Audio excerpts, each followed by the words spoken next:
American chop suey.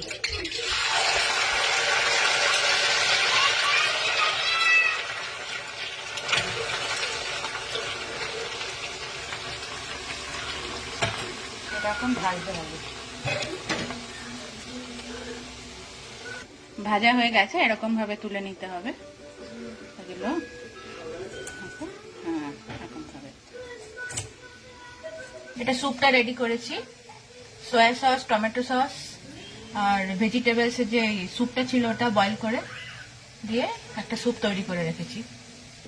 এখানে ডিমের poach ready, vegetables গুলো বয়েল করে রেখেছি। চিকেন আছে এর মধ্যে, ক্যাপসিকাম নেই, গাজর, বিনস, বাঁধাকপি আছে আর চিকেন।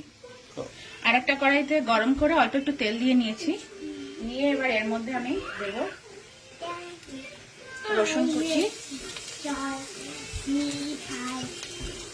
আদা কুচি,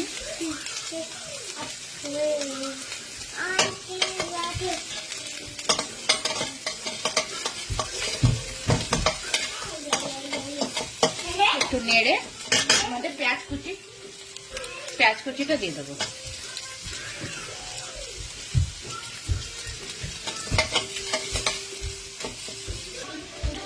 এবার এটার মধ্যে এটা একটু ভাজা